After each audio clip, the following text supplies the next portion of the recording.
Toutefois, le régime sanguinaire de 𝙁𝘼𝙍𝙄 au Togo a continuellement besoin de l'appui financier et militaire des puissances comme les États-Unis pour pouvoir se maintenir au pouvoir. Alors, bonjour tout le monde, je suis 𝙁𝘼𝙍𝙗𝙁. Si je reviens dans cette vidéo, c'est parce que je souhaiterais répondre aux questions des uns et des autres qui m'ont approché par rapport à ma dernière vidéo dans laquelle je parlais de nos efforts vis-à-vis du gouvernement américain sur la question du coup d'État qu'a effectué 𝙁𝘼𝙍𝙗 au Togo. D'abord, j'aimerais commencer par le pourquoi, parce qu'il me semble que beaucoup de personnes se demandent pourquoi les États-Unis, à quoi ça sert d'engager des pourparlers avec le gouvernement américain, d'autant plus que les États-Unis, en tant que nation, on pense, n'ont jamais été ouvertement contre le régime togolais, et les États-Unis étant donc un allié sûr de l'allié principal du régime, pour ne pas dire le pays qui a mis le régime de 𝙁𝘼𝙍𝙗 au pouvoir, la France, il est donc clair pour beaucoup de personnes que les États-Unis ne soient pas une porte à toquer quand il est question de la résistance contre les 𝙁𝘼𝙍𝙗 au Togo. D'abord, je souhaiterais vous apporter un éclairci sur certains points. Et je le dis avec toute bienveillance, mais je voudrais d'abord vous parler de mon background, si je me le permets encore, parce que je ne suis pas une novice dans la politique internationale, pour ne pas dire foreign policy en anglais.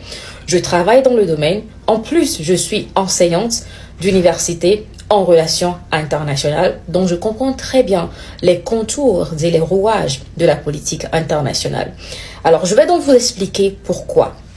En ce qui concerne le Togo et certains autres pays de l'Afrique, plus ou moins francophones, les États-Unis ont toujours eu une approche complètement différente, dans le sens où ils ne se sont jamais véritablement mêlés de ce qui se passe dans ces pays directement. Pourquoi? Parce que il y a des territoires que les pays occidentaux, dans leur paternalisme excessif, surtout à l'époque post-deuxième guerre mondiale, se sont attribués certaines régions comme leur zone d'influence.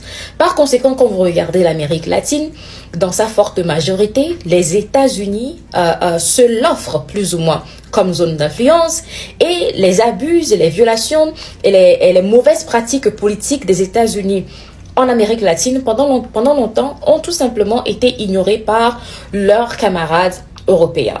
Eh bien, pour ce qui en est de certains autres pays, dans les Caraïbes et en Afrique, les États-Unis laissent les Anglais considérer ces zones comme leur zone d'influence, et finalement, pour les pays dits francophones de l'Afrique, les États-Unis le voient comme une zone d'influence de la France. Par le passé, pour avoir conduit des efforts de plaidoyer vis-à-vis de l'État américain par le passé, je peux vous dire quelle est la différence entre 2016, 2017, 2018 et 2022, 2023, 2024. D'abord, il faudrait noter que par le passé, à chaque fois qu'on approchait l'État américain sur la question togolaise, il voulait se référer d'abord aux dires, aux propos et à la décision du gouvernement français. Ils nous disaient qu'ils allaient publier un communiqué et qu'ils avaient toujours tendance à publier un communiqué conjoint avec le gouvernement français, l'Union européenne, le gouvernement allemand et les États-Unis, qui sont les 5 grandes entités internationales qui sont présentes au Togo. Eh bien, ce communiqué était toujours paraphé par l'ambassadeur de la France au Togo. Toutefois, au cours de ces dernières années, avec la montée du sentiment anti-français et avec les tout récents coups d'État qui ont eu lieu dans plusieurs pays de l'Afrique de l'Ouest, les États-Unis sont conscients que la France n'est plus la bienvenue sur le continent africain et comprend également que continuer par attendre que la France les guide sur la position à tenir par rapport à certains pays va tout simplement leur faire perdre complètement la capacité de maintenir des relations politiques avec ces nations-là. Alors, le Global Fragility Act, qui a été approuvé par le Congrès américain en 2019, avait été développé spécifiquement pour répondre à ce danger en voyant les pays de la côte ouest africaine, notamment la Côte d'Ivoire, le Ghana, le Togo et le Bénin comme étant des pays qui pourraient également tomber, si possible, dans les années à venir, si rien n'est fait, dans les mains des mouvements djihadistes que les Américains disent être leurs ennemis, et aussi dans les mains de la Russie que les Américains disent être leurs ennemis. Alors, il y a une guerre géostratégique qui se joue dans la sous-région ouest-africaine et il faut en être conscient. Maintenant, qu'est-ce que je voudrais vous dire? Ce que je voudrais vous faire comprendre, c'est que nous ne sommes plus à cette heure où un État peut imposer un dirigeant à un autre. Ils en sont conscients. Toutefois, le régime sanguinaire de 𝙁𝘼𝙍𝙍 au Togo a continuellement besoin de l'appui financier et militaire des puissances comme les États-Unis pour pouvoir se maintenir au pouvoir. Et c'est la raison pour laquelle au cours des 5 dernières années, ils ont dépensé plus de 500 millions de francs CFA à payer les firmes de lobby pour pouvoir les représenter à Washington afin de sécuriser leurs intérêts. Notez donc qu'aller à Washington n'est pas le propre du régime togolais. Même les nations qui sont ouvertement décrétées ennemies des États-Unis, comme la Russie, la Chine, l'Iran, ont également engagé continuellement et continuent d'engager des firmes de lobby. L'année dernière, par exemple, quand vous allez sur le site 𝙁𝘼𝙍𝙄𝘿𝘼, il vous permet de voir le montant que chaque État a financé dans le lobbyisme américain chaque année. Et pour l'année 2023, le gouvernement chinois a dépensé 61 millions de dollars dans les firmes de lobby américaines, juste pour influencer la politique américaine vis-à-vis de la Chine. Et il est question de politique militaire, de politique commerciale, de politique économique, de politique culturelle, etc., etc. 61 millions que la Chine a dépensé. Quand vous regardez pour la Russie, les Russes également ont dépensé dans les lobbies américains l'année dernière. Pour l'Iran, par exemple, le chiffre pour 2023 est de 622 000 dollars que les Iraniens, ont également dépensé dans les lobbies américains l'année dernière. Et en 2023, le lobby russe a dépensé 3 634 223 dollars américains en 2023 dans les firmes de lobby américaines. Eh bien, notez que pour ces grandes puissances, vous avez des groupes d'intérêt, de gouvernements qui aussi poussent pour des politiques en sa faveur et des gens qui poussent de l'autre côté également, qui ne sont pas forcément en adéquation avec ces gouvernements. Il est donc de la responsabilité des sociétés civiles de chaque nation de défendre aussi leurs intérêts. Parce que les États-Unis sont le pays ayant la politique la plus commercialisée du monde. Parce que le lobby ne se limite pas qu'aux puissances étrangères. Même les groupes politiques, les groupes d'intérêt politiques et les compagnies américaines dépensent des centaines de millions de dollars chaque année pour faire le lobby en leur faveur. Nous devons donc comprendre une chose. Ou soit nous sommes présents à la table de discussion, ou soit nous serons présents sur le menu pour le repas. Nous devons décider en tant que résistance togolaise si nous voulons être entendus dans des espaces clés où l'avenir de notre nation se discute par des États qui ont la capacité de renforcer ceux qui nous oppriment et nous empêchent d'accéder à leur liberté. Et voilà pourquoi ma démarche va dans le sens de rappeler à l'État américain qu'il a un engagement moral vis-à-vis du peuple togolais qu'il a abandonné depuis des années et qu'il a plus ou moins laissé opprimer par leurs alliés sûrs que sont la France. Et ceux-ci, ils l'ont compris. Nous devons donc savoir que le lobbyisme n'est pas une façon de supplier de l'aide, n'est pas une façon de quémander de l'attention. C'est une question de représenter ses intérêts pour s'assurer que nos ennemis n'ont pas une longueur d'avance sur nous et n'arrivent pas à se renforcer militairement et économiquement pour continuer par nous maintenir sous leur joug. C'est la clarification que je voulais vous donner et j'espère que ce message a été compris. Je vous remercie. Good greetings, everyone. My name is 𝙁𝘼𝙍𝙄𝘿𝘼, and I am a citizen of Togo. As some of you are aware, the government of Togo recently changed the constitution, They did it on the night of March 25th, 2024, even though a few days later the president called his private parliament to reread that constitution, and on April 19, 2024, they actually reapproved the constitution. Well, it is not the first time that the constitution of Togo is being tampered with by this regime. Togo has been ruled by the same family for the past 57 years, to be precise, since 1967.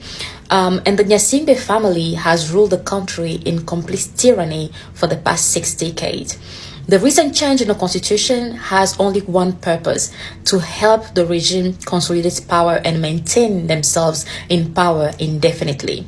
They are very much aware that the stakes are high, considering the multiple coups that took place in the region recently. This has led to a series of changes, reforms, and reshufflements within the ranks of the regime, including the removal of some key government officials, such as the former head of the Togolese army, Félix Katanga, who was nothing but a brother other than the brother-in-law of the president, married to his sister, or the minister of defense, who was also the widowed sister-in-law of the president, married to his brother that passed away. For your information, the constitutional change in Togo is actually among a huge package that the regime is offering the international community. At the end of the day, they don't really care about what the citizens of Togo want, because they have never respected the will of the citizens of Togo. In the new constitution, the president is becoming very smart in these ways of transforming the regime in order to fit into a new category. First of all, they are trying to get the world to think that Togo will have a change of government, because under the new proposed constitution, they are creating a new position, which they are calling President of Council of Ministers. So we will have a president of the republic whose powers have been completely weakened, and then we'll have a president of the council of ministers who will act like a prime minister and will have full authority over the government.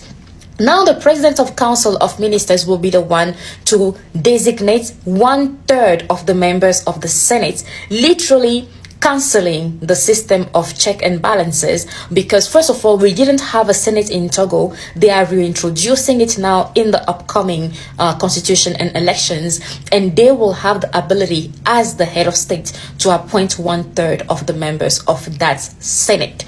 The worst part is that they are trying to give the impression to the world that Togo is progressing. So they have actually limited the term of the president of the republic to 1, meaning that we will have a president of the republic that will only serve 1 term of 6 years, when in reality the position of president of the republic becomes a completely ceremonial role with absolutely no power. When you look at Israel, for example, Israel has a president and a prime minister, but you never hear of the president because his role is ceremonial. Well, the same thing is about to happen in Togo, but the 𝙁𝘼𝘍𝙍 have a huge agenda behind it. First of all, they want to leverage on gender washing. They are planning on appointing a female as the president of the republic, and the international community will be clapping that Togo is making progress by having a female at the head as a head of state, the same way they have used gender washing to appoint a prime minister and the president of the National Assembly, just to give the impression that the government of Togo cares about women's rights, when at the same time women that have been vocal against tyranny, dictatorship, poor governance and corruption have faced nothing but the wrath of this regime. But that is not even the worst part. The worst part is that the current president is planning to move from his position as president of the republic to the new position he's creating as president of council of ministers. And the only requirement for him to be the president of council of ministers is to assure that he has majority, his party has majority in the parliament. Now, he would not need to be appointed or elected by the citizens of Togo. As long as his party maintains majority over the parliament, then automatically he will be the ruler of Togo. But here is the worst part. They have used gerrymandering by attributing far more seats to the electoral communities that are favorable to the regime to ensure that they have an advantage over the coming legislative election. And to make matters even worse, the day after orchestrating this constitutional coup, the scheduled elections to take place within less than a month, literally giving barely a few weeks to the citizens of Togo to understand what is happening and to even grasp the nature of the new elections that they are being asked to vote in. So next week, Togo is heading to the poll, and the entire world is thinking we are having parliamentary elections, but in reality, we are also having presidential elections, because whoever wins those parliamentary elections is going to have the say in who is going to lead Togo for the coming years. So 𝙁𝘼𝙍𝙬𝘍 is suppressing the 2025 scheduled presidential elections. He no longer wants to be elected. They have simply decided to revoke from the citizens of Togo their right to directly choose and elect their presidents. We haven't really been able to do so anyway since independence, but at least the illusion that we can vote gives a certain level of hope to citizens as they see every electoral situation or every presidential election as an opportunity for them to challenge the system and demand change. But even that is taken away from us.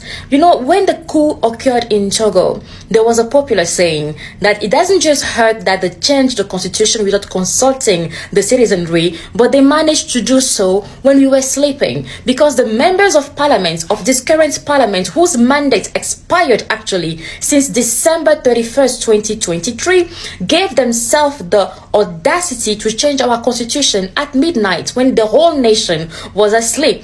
We were not just sleeping physically, we were also sleeping politically, because over the past 5 years, the regime in Togo has managed to completely capture the state. Protests have been banned in Togo for over 5 years now. Even simple gatherings and press conferences have been banned. In the aftermath of the passing of this new constitution, all the gatherings and protests and even meetings that opposition leaders and civil society organizations has called for have been systematically banned by the regime. Over the past year, numerous Togolese activists and journalists have left the country, have fled following their persecution. Many got arrested and many left the country because they couldn't face the repression of the regime. So we have a situation where the state is entirely captured. In Togo, we have no freedom of speech, no freedom of assembly, and no freedom of the press. And very soon, no freedom to even vote for our president. So I am making this message as an appeal to the international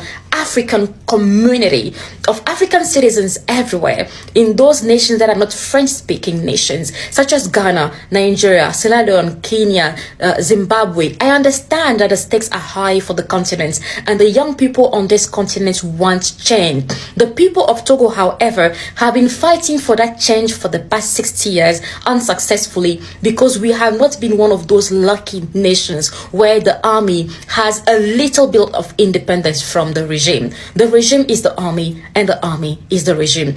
Our fate is sealed under a very brutal and repressive apparel, but we are not giving up. We continue to resist, and you will be hearing from the masses of Togo. What we want from you is to be in solidarity with the people of Togo, is to not fall for the massive propaganda that they are about to unleash next week by giving the impression that Togo will be having a new president. We are not having a new president. You are just having a rebranding of the current dictatorship of the 𝙁𝘍𝙍𝙬𝘍. I believe that we all on this continent deserve to live in liberty and dignity, and the people of Togo have fought hard enough to deserve it, and we want to continue benefiting from your solidarity, to speak on our behalf, to stand with us in our struggle for freedom in Togo. Thank you so much. Farida Nabarema.